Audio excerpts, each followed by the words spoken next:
Hoy nos vamos a meter en un territorio fascinante y, la verdad, bastante caótico. Los cuadernos de notas de Leonardo da Vinci. Sí, caótico es una buena palabra. Tenemos una antología increíble que junta manuscritos de toda Europa, ¿no? Del Institut de France, de la Biblioteca Ambrosiana, del British Museum. De todas partes. Y la misión que nos proponemos es intentar meternos en la cabeza de un hombre que simplemente se negaba a separar el arte de la ciencia. Totalmente. Para él era imposible pintar el mundo si primero no lo desarmaba para ver cómo funcionaba por dentro. Y creo que es fundamental empezar por ahí, por entender la naturaleza misma de estos cuadernos. Claro, porque no son un libro. Para nada. No estamos hablando de un libro, digamos, pulcro, editado, con un índice. El propio Leonardo los describe como, una colección sin orden extraída de muchos papeles. O sea, un verdadero revoltijo de ideas. Exacto. Son miles de hojas sueltas, ahí encuentras de todo. Bocetos de máquinas voladoras justo al lado de la lista de la compra. En serio. Sí. O estudios de anatomía al lado de una reflexión filosófica. Y todo claro con su famosísima escritura de espejo, de derecha a izquierda. Porque era zurdo. Era zurdo. Y este desorden, que parece un caos, en realidad es como una radiografía de su mente, un flujo de pensamiento que no para nunca y una curiosidad casi compulsiva. Un torbellino mental, literalmente. Y en el centro de ese torbellino parece que hay una obsesión que lo une todo. El ojo humano. Empecemos por ahí. Perfecto. Él habla en sus notas de un concepto que llama el sentido común. ¿Qué es eso? Suena moderno, pero no creo que sea lo que entendemos hoy por sentido común. No, para nada. Es un concepto muy diferente. Para Leonardo, el sentido común era un lugar físico en el cerebro. ¿Un lugar?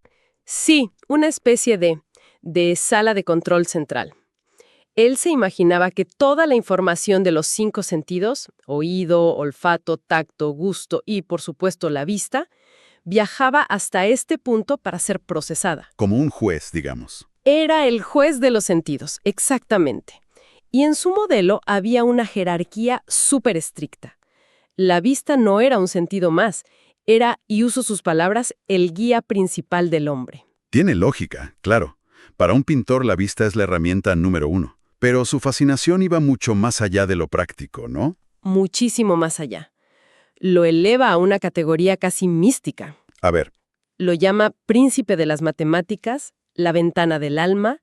Llega a decir que el ojo abarca la belleza de todo el universo. Wow. Su razonamiento era que mientras el oído necesita tiempo para procesar un sonido, el ojo capta una escena completa, con formas, colores, todo en un solo instante. Era el sentido más rápido, el más noble. Y esta obsesión lo llevó a meterse de lleno en uno de los grandes debates de su época. Sí, en cómo funciona la visión. Había 2 grandes teorías, que venían de la antigua Grecia. Una decía que los objetos emitían como copias de sí mismos que entraban al ojo. Esa era una. Y la otra, que era más popular entonces, era la teoría de la extramisión. Sostenía que el ojo emitía una especie de fuego visual, unos rayos que tocaban los objetos para verlos. Espera. ¿La gente creía que nuestros ojos disparaban rayos invisibles como si fuéramos superhéroes? Me suena a ciencia ficción. Parece increíble hoy, pero era una teoría muy seria. La defendían gigantes como Platón, Euclides. Pero a Leonardo, con su mente de ingeniero, eso no le cuadraba. Le parecía un disparate. Y lo refuta con una lógica aplastante. Él dice, si el ojo tuviera que emitir una fuerza visual para ver las estrellas, ¿cuánta energía necesitaría? Claro. Y hace el cálculo. Dice que para ver el sol, tus rayos visuales tardarían 1 mes en llegar, y en el proceso tu ojo se consumiría por completo, se quedaría vacío. Me encanta cómo usa la física para desmontar una idea. Entonces, si el ojo no emite nada, ¿cómo defiende él que recibe las imágenes? Usa unas analogías preciosas. Habla, por ejemplo, del almizcle, que puede perfumar el aire a kilómetros sin hacerse más pequeño. Ajá. O de una campana, que llena todo el espacio con su sonido sin desgastarse. Y concluye que igual, todos los objetos iluminados emiten su propia imagen, su esencia, en todas direcciones, sin consumirse, El aire está lleno de esas imágenes. Y el ojo es como un receptor. Un receptor pasivo, un blanco que las atrapa. Entendido.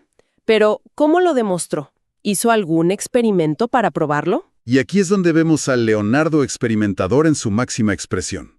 A ver. Usa y perfecciona un aparato que ya se conocía, la cámara oscura. Su experimento es simple y brillante. Dice, si haces un agujerito muy pequeño en la persiana de un cuarto totalmente a oscuras, Sí. las imágenes de los objetos iluminados que están afuera se proyectan en la pared de enfrente. Y ahí está la clave. Ahí está. Lo crucial es que parecen nítidas, pero invertidas, patas arriba. Y de ahí saca la conclusión sobre el ojo. Exacto. Él dice que la pupila del ojo funciona precisamente como ese agujerito en la pared. Permite que las imágenes entren y se proyecten invertidas en el fondo del ojo. Y luego, Luego el sentido común las procesa y las endereza. Justo. Esa sala de control en el cerebro las pone derechas para que nuestra percepción sea coherente. Es una demostración increíble de cómo usaba la física para entender la biología. entonces, esta comprensión científica de la visión no era un hobby, digamos. Era la piedra angular de su arte. ¿Cómo se traduce todo esto en su pintura? Esa es la conexión clave. Para Leonardo la perspectiva no era un truco de dibujo. ¿Qué era entonces? Era, y lo cito, un conocimiento perfecto de la función del ojo. Decía que la perspectiva era el freno y el timón de la pintura. Freno y timón. Me gusta esa metáfora. Control, dirección. Y él no hablaba de una sola perspectiva, ¿verdad? No, la dividió en 3 ramas, 3 tipos. La primera es la que todos conocemos, la perspectiva lineal, la de las vías del tren que se juntan en el horizonte. Esa misma, la idea de que el tamaño de los objetos disminuye con la distancia según leyes matemáticas, puntos de fuga, todo eso. Ok, esa es la clásica, pero las otras 2 me parecen más suyas. La segunda es la perspectiva de color. ¿A qué se refería con eso? Es algo que hoy nos parece obvio, pero él fue el primero en estudiarlo y formularlo como una regla. Se dio cuenta de que los colores cambian con la distancia. Pierden intensidad, ¿no? Pierden saturación, exacto. Un verde intenso de cerca se vuelve más apagado, más grisáceo a lo lejos. Y él les decía a los pintores, usen esto para crear profundidad. Y la tercera es la que me vuela la cabeza, la que él llama perspectiva de desaparición. Que hoy conocemos como perspectiva aérea o atmosférica, y es una de sus contribuciones más geniales. ¿Qué fue lo que descubrió? Se dio cuenta de algo fundamental. El aire no es transparente, no es la nada. La atmósfera es una masa de partículas. Claro. Por lo tanto, cuanto más lejos está un objeto, más aire hay entre ese objeto y nuestro ojo. Y esa masa de aire hace que los contornos se vean más borrosos, menos definidos. Y más azulados, como las montañas a lo lejos. Exactamente. Fue básicamente un pionero de la física atmosférica solo para pintar montañas más realistas. Es un nivel de dedicación alucinante.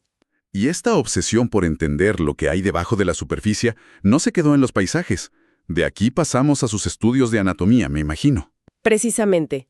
Su lógica era la misma, era implacable. Decía que un pintor que dibuja figuras sin conocer su anatomía es como un orador que usa palabras sin saber qué significan. Duro. Muy duro. Si no entiendes los nervios, los músculos, los tendones, tus figuras parecerán, según él, sacos de nueces o trozos de madera. Rígidas, sin vida. Y para obtener ese conocimiento hizo algo bastante extremo para su época: diseccionar cadáveres. Mencionas que anatomizó más de 10 cuerpos. Un momento, ¿cómo conseguía los cuerpos? No creo que fuera fácil. ¿Era legal? Esa es una pregunta excelente. Era una zona gris. No estaba prohibido, pero sí muy regulado, limitado a las universidades. Y Leonardo no era médico, así que operaba al margen de la ley. O sea, trabajaba de noche, en secreto. Probablemente. Obtenía los cuerpos de hospitales o a través de contactos discretos. Era una actividad peligrosa y muy mal vista por la iglesia y la sociedad. Y él mismo habla de lo difícil que era, ¿no? No era un trabajo de laboratorio estéril, para nada. Es increíblemente honesto en sus notas sobre esto. Describe la repugnancia natural que sentía, el miedo de pasar las noches en compañía de estos cadáveres descuartizados de aspecto horrible. Uf, No lo romantiza en absoluto. Se queja del hedor, de la dificultad de conservar los cuerpos. Lo veía como un sacrificio necesario en su búsqueda de la verdad. Y esa búsqueda iba más allá de mapear los músculos. Empieza con las proporciones, el hombre de Vitruvio, pero va mucho más lejos. Mucho más lejos. El hombre de Vitruvio es estático. A él le interesa la dinámica, la biomecánica. No solo cómo es un cuerpo, sino cómo se mueve. ¿Tienes algún ejemplo? Sí, tiene un análisis increíblemente detallado de algo tan simple como un hombre subiendo una escalera. ¿En serio? Sí. No solo lo dibuja, describe la física del acto. Cómo se transfiere el peso, el impulso que genera el talón, cómo se mueve el centro de gravedad. Es un estudio de ingeniería del cuerpo humano. Es como si estuviera haciendo captura de movimiento para una película de animación del siglo XV. Exacto. Y tiene otra observación brillante sobre un hombre corriendo. Se da cuenta de que soporta menos peso en cada pierna que un hombre que está de pie, ¿Por qué? porque el impulso hacia adelante aligera la carga. Y usa eso para explicar por qué un caballo al galope puede apoyarse en una sola pata sin caerse. Todo este trabajo, tan espantoso, tan difícil, tenía que tener un objetivo más profundo que solo el realismo. Y lo tenía. Él mismo nos da la respuesta. Hay una frase en sus cuadernos que, para mí, es la clave de todo. Dice, un buen pintor tiene dos objetivos principales: el hombre y la intención de su alma. El hombre y la intención de su alma. La primera parte, el cuerpo, dice que es la fácil. La fácil. La segunda, representar el espíritu, el mundo interior. Esa es la verdaderamente difícil. ¿Y cómo pretendía pintar algo tan intangible como el alma? A través del cuerpo. Él creía que los movimientos, los gestos, las posturas eran la manifestación física de los pensamientos y las emociones. La pasión que la anima, escribe. Justo. El cuerpo era el escenario donde el alma actuaba. Por eso aconsejaba observar a las personas mudas, porque al no tener palabras, sus gestos eran, según él, más puros, más expresivos. Entonces, sus cuadernos nos muestran cómo aplicaba esta teoría en sus obras. Pienso en La Última Cena, por ejemplo. Absolutamente. Sus apuntes para la última cena son la prueba perfecta. No son solo bocetos, son un guión psicológico. ¿Un guión? Sí. Describe la reacción que quiere para cada apóstol en el momento exacto en que Cristo dice, uno de vosotros me traicionará. ¡Wow! Describe a uno que vuelca un vaso, a otro que se tapa los ojos, a otro que le susurra a su compañero. Está coreografiando una sinfonía de reacciones humanas para que cada gesto revele el alma del personaje. Es increíble. No está pintando 12 hombres en una mesa. Está pintando 12 mundos interiores explotando a la vez. Y esta atención al detalle, a la dinámica, la aplica también a la naturaleza, ¿no? Son casi guiones de cine. Sus instrucciones para pintar una batalla son una clase magistral de todo. De todo. De física, de psicología, de arte. Habla del humo de la artillería mezclándose con el polvo de los caballos, y lo analiza como un científico. El humo, más ligero, sube y se vuelve a su lado.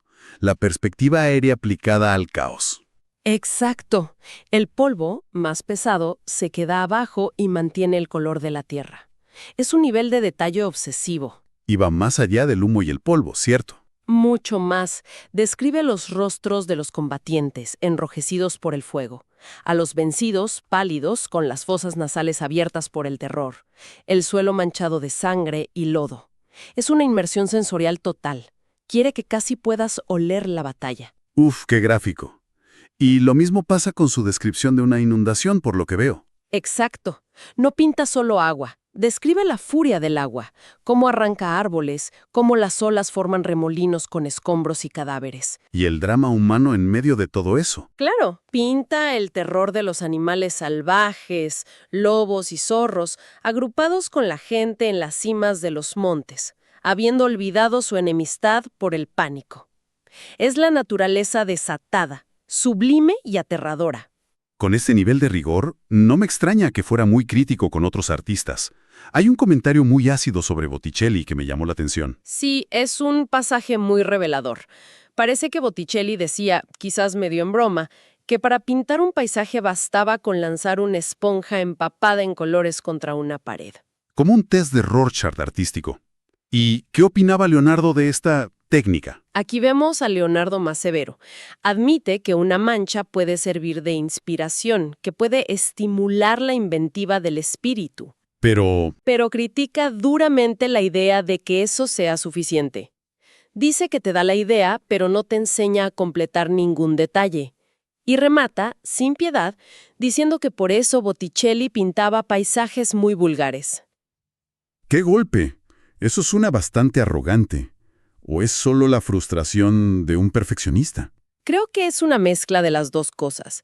Seguramente había algo de arrogancia, pero sobre todo revela su desdén absoluto por la improvisación sin fundamento. La libertad artística para él nacía del conocimiento profundo, no del azar. Entonces, después de este recorrido, ¿qué nos queda? Al final parece que todo vuelve a lo mismo. A que para Leonardo, el arte y la ciencia eran dos lenguajes para describir la misma verdad. Dos caras de la misma moneda. Exacto. La observación rigurosa y apasionada del mundo. Sus cuadernos no son un manual de pintura, ni un tratado de ciencia. Son el testimonio de una mente que no veía fronteras. Una mente que creía que para dibujar una hoja tenías que entender la botánica. Y para terminar, me gustaría dejar una última idea que creo encapsula la ambición sin límites de este hombre. Había un proyecto que era, si cabe, aún más ambicioso. Sí, el gran tratado de anatomía que nunca terminó. Planeaba una obra que empezaría con la concepción del hombre. Quería dibujar y describir la vida del feto en el útero. Desde el principio. Desde el principio. Su crecimiento mes a mes, su nacimiento, la infancia, la adolescencia, hasta la vejez y la muerte. Su ambición final no era solo cartografiar la forma humana, sino la vida misma. Sí. Como él decía, la vista era la ventana del alma. Sus cuadernos fueron su intento titánico de dibujar el mapa completo de esa alma y del universo que contenía. Un proyecto tan inmenso, tan imposible, que quizás como sus propias notas, estaba destinado a quedar magníficamente incompleto, invitándonos, 500 años después, a seguir explorando.